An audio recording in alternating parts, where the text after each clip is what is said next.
Estamos de volta com o programa Viva Saúde, hoje conversando sobre a doença mucormicose, né? A gente tem ouvido falar bastante nos noticiários, na internet, dessa doença fúngica que está acometendo, até que a gente tem sabido, né, pessoas que tiveram a Covid-19, principalmente na Índia. Muitos casos foram registrados na Índia, alguns estão sendo registrados aqui no Brasil, ainda muitos deles em análise ainda. Nós estamos tentando conversar com o Dr. Fernando Chagas para compreender um pouco mais sobre essa doença, o que é que pode causar, né? Quais são os sinais dessa doença, para que a gente consiga perceber e se cuidar a tempo, né, em caso isso aconteça. Mas lembrando, como o Dr. Fernando Chagas falou, que aqui no Brasil, pelo menos, esses casos têm sido raros. Então, doutor Fernando, não é motivo para pânico, não, não é? Não. As pessoas estavam muito com medo porque perceberam também a associação da doença com a Covid, mais algumas doenças que até são comuns na população. Por exemplo, a diabetes mellitus. A diabetes é uma doença que mexe com a imunidade. Os diabéticos, eles têm maior risco de adquirir, desenvolver uma série de doenças que só iriam ser à frente, só iriam se apresentar se a pessoa realmente tivesse a imunidade prejudicada. Só que algumas coisas são importantes a gente passar para a população. Primeiro, a diabetes descontrolada que oferece esse risco da imunidade mais baixa. Se você é diabético, você segue bem todas as suas orientações médicas, toma as suas medicações direitinho e consegue controlar a doença, você não vai ter problema com a imunidade, né? Segundo ponto, se você é diabético e pegou a Covid, necessariamente você não vai pegar a doença. Nós estamos há 1 ano e meio de pandemia. Quantas milhares, se não milhões de pessoas adquiriram Covid-19 diabéticos, né? E passaram pela doença sem o desenvolvimento de algo assim. Portanto, não há motivo para pânico. É uma situação realmente de excepcionalidade. Basta dizer para vocês que de uma quantidade imensa de pessoas que já adoeceram aqui, nós estamos com 2 casos na Paraíba e alguns outros em outros estados. Tomara que fique só nisso, né? O interessante é que não tivesse nenhum, mas tomara que fique só nisso.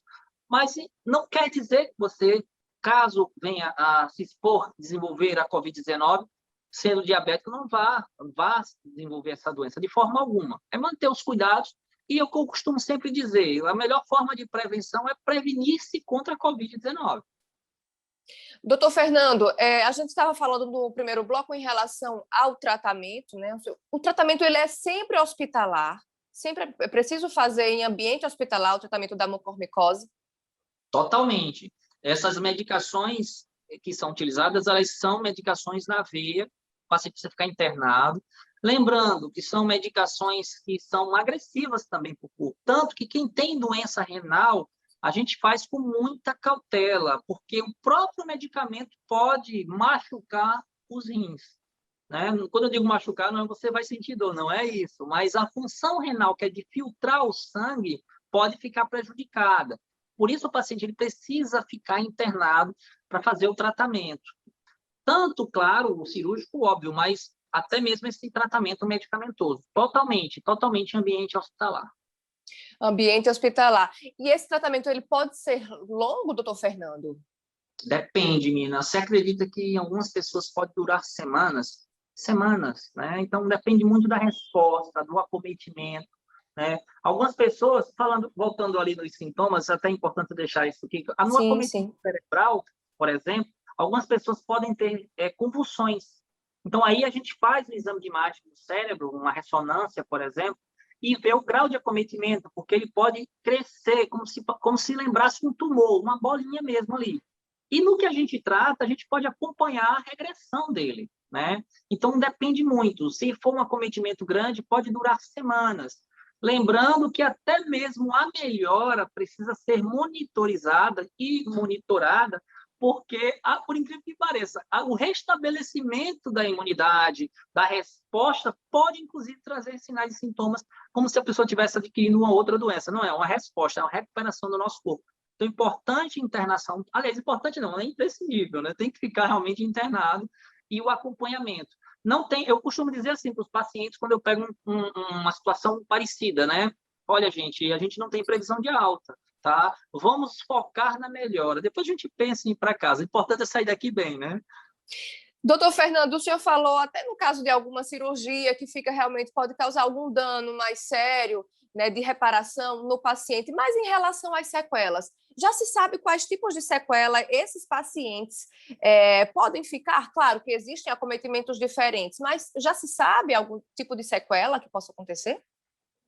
Olha, dependendo do local de acometimento, pode ficar em sequelas de diferentes naturezas. Por exemplo, quando ele atinge os pulmões, a pessoa pode adquirir algumas alterações pulmonares, por exemplo, tem uma chamada bronquiectasias, né? Que são alterações que fazem com que o paciente precise, por resto da vida, ser acompanhado por pneumologistas, até mesmo porque tem o risco de sangramento. Essas bronquiectasias é que fazem com que a pessoa corra o risco de um sangramento dos pulmões para o externo, né, para o exterior. Então, são alterações dessa natureza. A pessoa pode ter limitação de movimentos, porque vai cansar com muita facilidade, que o próprio Covid também pode fazer, né? A limitação de movimentos. Quando eu tive Covid, eu passei meses, né, para me recuperar, e ainda hoje eu tenho uma certa dificuldade. Quando pega o acometimento cerebral, aí não tem como prever, né? Porque depende muito do local do cérebro. Já tive pacientes com doenças fúngicas cerebrais que perderam os movimentos dos membros e a capacidade de deglutir. Ficaram semanas com um tubinho aqui para poder deglutir, para poder engolir, sendo colocada a medicação, né? Claro, esses pacientes, com o decorrer do tratamento e pós-tratamento, o acompanhamento com a fisioterapia, eles se recuperam. Eu tenho um, por exemplo, que ele chega para mim que nem parece que ele sofreu de uma doença fúngica grave. Isso é muito relativo. E quando pega a face que precisa realmente da cirurgia ou de algum outro membro que precisa da cirurgia, aí não tem como prever mesmo, é uma situação difícil, porque vai depender da qualidade, como vai ficar a qualidade de vida do paciente, o acompanhamento a longo prazo, retirada de alguma estrutura, às vezes tem que ver se existem próteses para aquela situação, às vezes nem existem próteses. Então, assim, infelizmente não tem como prever, mas a gente sabe que é uma batalha e provavelmente uma batalha longa. Doutor Fernando, no imaginário popular, né, a gente tem por doenças fúngicas probleminhas leves, né? Temos aquelas que estão no nosso cotidiano, que a gente tem mais acesso, então nem temos muito medo quando se fala em doença fúngica. Mas sabemos que, assim como no caso da doença mucormicose e outras doenças fúngicas, realmente pode ser muito severo, bastante severo. Agora, onde que que fungos são esses? Onde eles estão? Por que a pessoa acaba sendo acometida por ele? Onde encontram esses fungos? O nosso corpo vive uma batalha diária, Vina. Batalha diária contra uma quantidade absurda, impensável de micro-organismos. Alguns nos ajudam.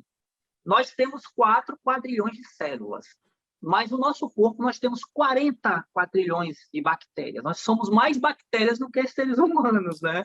A maioria delas nos ajuda. Vou dar um exemplo para você. O nosso intestino. Sem elas, a gente nem absorve direito todas as alimentações, né? A gente sofreria de diarreias, por exemplo. Então, são importantes.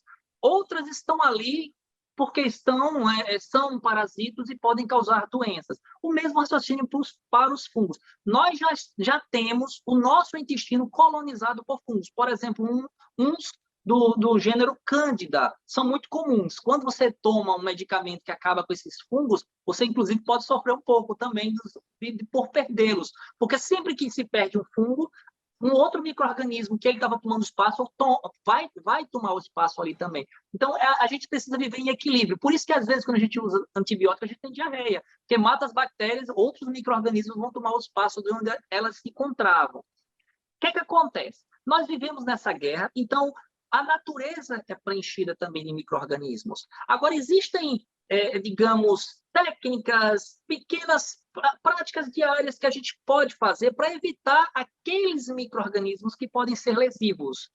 Os fungos são complicados por serem mais evoluídos, por exemplo, do que as bactérias. Eles são muito mais complexos. Então, destruir algo mais complexo é mais difícil. Por isso, o tratamento fúngico é muito mais complicado e longo, né, na maioria das vezes. E a doença fúngica, quando pega um órgão, ele é muito mais grave do que uma doença bacteriana, né? As pessoas pensam, eu estou com uma bactéria, caramba, é o problema. Mas o fungo pode se tornar um problema ainda maior. Então, deixa eu só passar resumidamente para você com algumas técnicas que a gente pode fazer. Por exemplo, Eu sempre lembro do cocô do pombo, o cocôzinho, as fezes do pombo, né? Elas transmitem uma doença, um fungo que é o Cryptococcus, que pode causar uma série de doenças, dentre as quais um acometimento cerebral, a neurocriptococose, que é gravíssima. E pouca gente sabe disso. E manipula as fezes do pombo. Detalhe, quando ele resseca a menina, é que solta os esporos e a pessoa respira. Tanto quando você vê um cocôzinho de pombo, é para umedecer e retirar com o saco. Não toque naquilo ali, né? Cuidados quem tem ar-condicionado em casa, a manutenção do ar-condicionado, né? Filtros no ar-condicionado, manutenção de forma rotineira para evitar, porque o ar-condicionado é um grande disseminador de fungos. Evitar descalço, botar o pé no solo. Esses fungos, meninas, estão presentes no solo. Os fungos que causam mucormicose estão presentes no solo. Quer ver uma coisa perigosa? Se furar numa roseira, né? A própria estrutura da roseira já é preenchida de fungos. Se furar na roseira é um risco. Aí tem gente que vai lá e pá, bota borra de café, imagina, né? Cultura popular que muitas vezes traz riscos enormes. Então, evitar ferimentos, quando tiver ferido, ter cuidado com a limpeza, evitar pé ao solo, evitar se expor a ambientes muito sujos, é bom limpar o ambiente, cuidado com a limpeza de casa e dos ar-condicionados. Já são práticas simples, mas que impactam muito a gente evitar o contato com esses micro-organismos que podem ser muito, muito complicados para a gente, né? Então, já são as formas de prevenir, né, de evitar contato com esse tipo de fungo, já são aquelas que a gente bem conhece, que a gente já utiliza para evitar o contato com outros tipos de fungos, não é isso? É verdade porque como estão presentes na natureza, a gente não tem nem como diferenciar. Alguns têm, por exemplo, essa das fezes do pombo, do cocôzinho do pombo, o Cryptococcus, mas outros não, né? Fungos gravíssimos, paracoco, histoplasmose, olha os nomes como são chatos, né? Então, esses não tem como. Existem situações de exposição que não tem como a gente evitar. Claro, algumas práticas de vida também ajudam. Dou um exemplo, se está relacionado com a imunidade, nada mais destrói a imunidade da população do que um consumo exagerado do álcool, né? Então, o alcoolista tem um risco maior de desenvolver doenças fúngicas. O cigarro, né, grande parte desses fungos são o quê? Respiráveis. Se você fuma, você tem menos defesa nos pulmões, são as células que existem nos pulmões, elas vão estar prejudicadas para atuarem contra esses fungos. Então, o fumante ele tem um risco maior de desenvolver essas doenças. São situações que a gente evita, a gente se expõe menos, consequentemente, também adoece menos. Pois é, então, minha gente, olha só, fica aí a informação, não precisa de alarde, precisamos de cuidado, e o cuidado que a gente já vinha tendo, né? Evitar a Covid-19, sim. Como é que a gente vai evitar?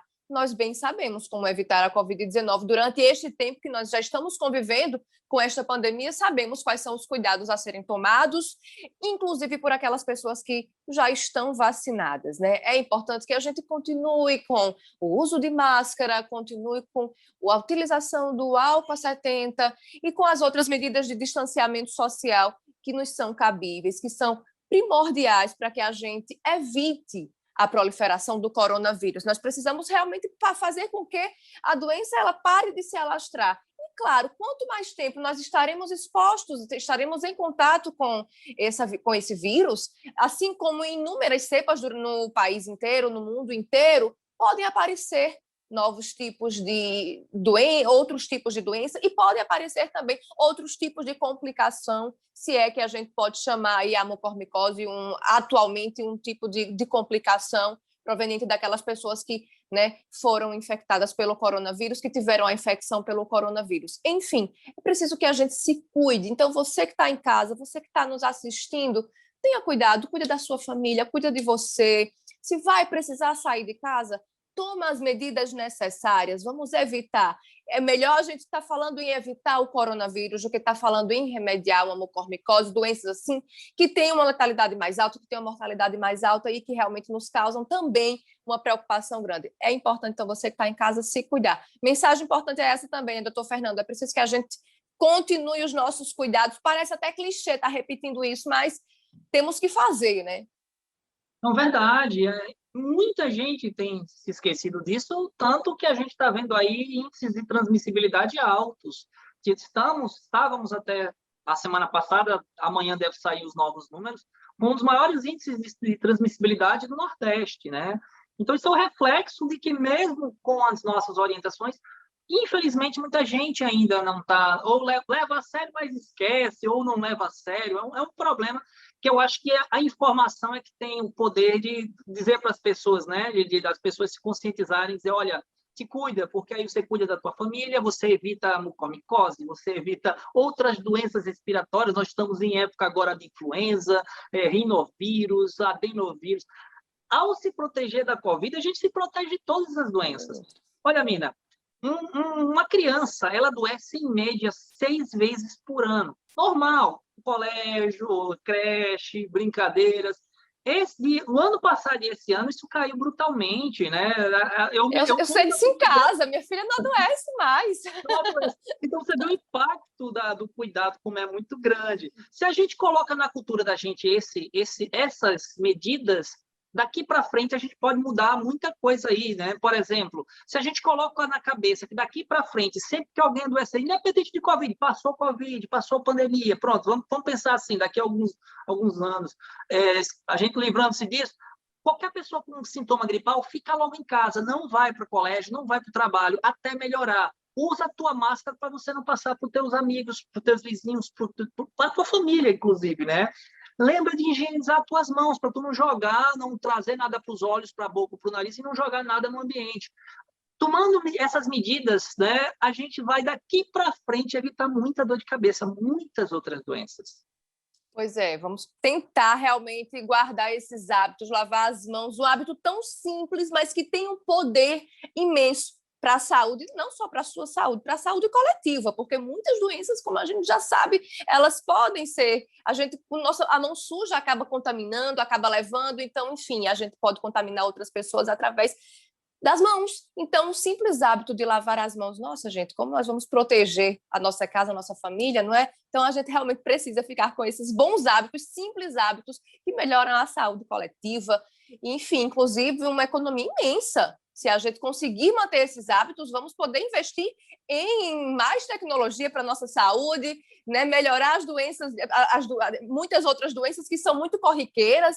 Então, realmente, a gente vai ter um impacto muito positivo para a nossa saúde. Doutor Fernando, obrigada pela sua participação mais uma vez. Sempre aulas importantíssimas, esclarecedoras para a gente. Muito obrigada pela sua participação mais uma vez. Eu que agradeço. É muito bom levar informação para as pessoas, poder discutir aqui um pouco minha paixão, né, que é a infectologia.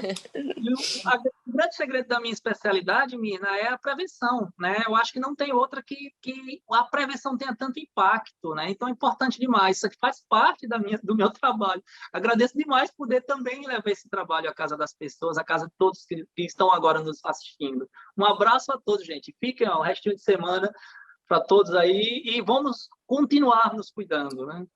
Isso mesmo, o recado está dado a você de casa, a nós todos. Espero que você tenha gostado do programa Viva Saúde de hoje, espero que você tenha compreendido, né, um pouquinho mais sobre a mucormicose e esse universo aí que a cerca. E nós vamos ficando por aqui. Um beijo grande e até o próximo Viva Saúde!